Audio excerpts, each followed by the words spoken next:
যারা বিমানবন্দরে প্রথম যাচ্ছেন তাদের জন্য এই ভিডিওটি। বিমানবন্দরে ঢুকে কি করবেন, কিভাবে বিমান পর্যন্ত পৌঁছাবেন, এই নিয়ে আজকের ভিডিও।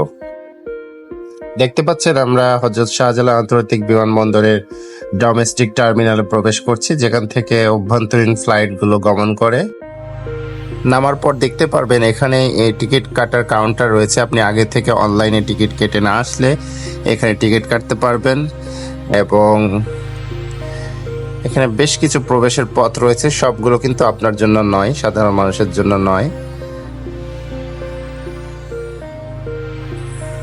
চলুন আর একটু এগিয়ে যাই সামনে। এখানে দেখতে পাচ্ছি স্টাফ এবং ক্রুদের জন্য যাতায়াতের পথ, এটি আমাদের জন্য নয়। সুতরাং আমরা আর একটু আগাই।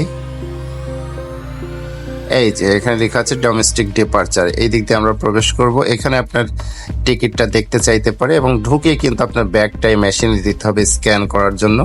ল্যাপটপ থাকলে সেটি বের করে নিতে হবে। এরপর এখানে আপনাকে চেক করবে একজন আনসার। আপনাকে চেক করা শেষ হলে আপনি ভিতরে ঢুকে মেশিন থেকে স্ক্যান হয়ে বের হয়ে আসা আপনার ব্যাগটি সংগ্রহ করবেন। মহিলাদের চেক করেন একজন মহিলা আনসার এই নীল পর্দা ঘেরা কামরার ভিতর। এরপর আপনার টিকিটটি দেখিয়ে বোর্ডিং পাস নেওয়ার পালা। এখানে বিভিন্ন এয়ারলাইন্সের কাউন্টার রয়েছে ভিতরে বোর্ডিং পাস নেওয়ার।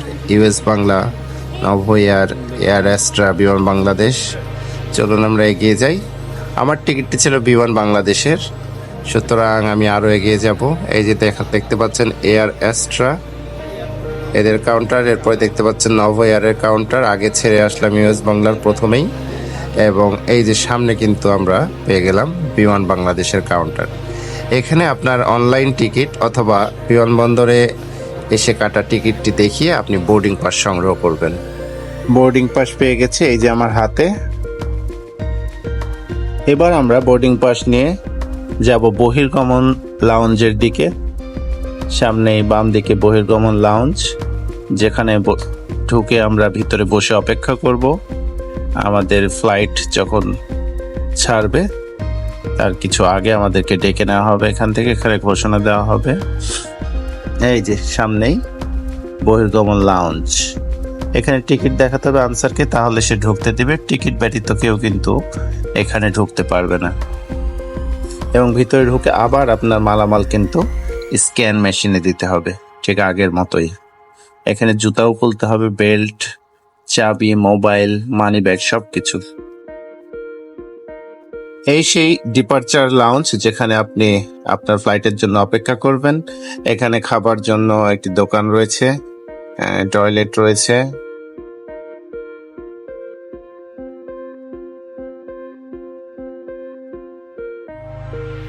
এবং চাইলে আপনি দোতলায় যেতে পারেন। দোতলায় সুসজ্জিত বেশ স্পেসিয়াস জায়গা রয়েছে, সেখানেও বসতে পারেন।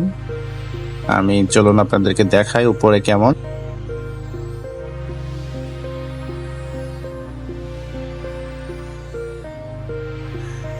এই যে আমরা দোতলায় পৌঁছে গেলাম। এখানে একটি ছোট্ট লাইব্রেরি রয়েছে, যেখানে মুক্তিযুদ্ধ বিষয়ক অনেক বই আপনি পাবেন। এবং এখানকার কাঁচের যে ওয়াল, তা দিয়ে আপনি দূরে বিমান ওঠানামার দৃশ্য উপভোগ করতে পারেন। এছাড়া কিছু ব্যাংকের ক্রেডিট কার্ড ব্যবহারকারীদের জন্য আলাদা লাউঞ্জ রয়েছে। চলুন সেদিকে আপনাদের নিয়ে যাই। সেখানে নামাজেরও ঘর রয়েছে। এই পথে আমরা চলে যাব।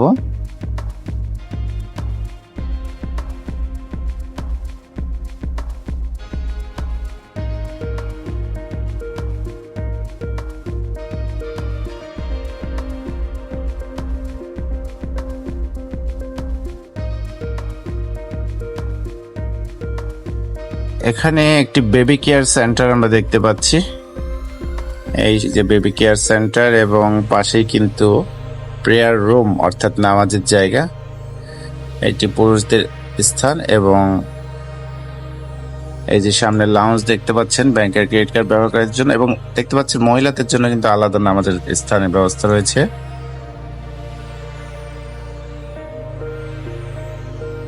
আমার ফ্লাইটের সময় হয়ে গেছে, যেটা ঘোষণা দেওয়া হয়েছে, সুতরাং আমি এখন বোর্ডিং পাস নিয়ে এগিয়ে যাচ্ছি বিমান বাংলাদেশের যে কাউন্টার, এখানে বেশ কিছু কাউন্টার রয়েছে, সব পেরিয়ে তারপরে আমি বিমান বাংলাদেশের কাউন্টারে পৌঁছালাম।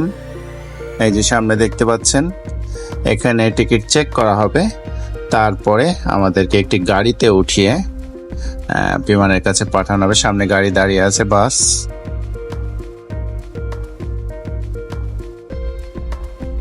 ওই পাশে কিন্তু কাঁচের ওই পাশে দেখতে পাচ্ছেন যারা বিমানবন্দরে পৌঁছাচ্ছেন তারা ওই দিক দিয়ে বের হয়ে যাচ্ছেন।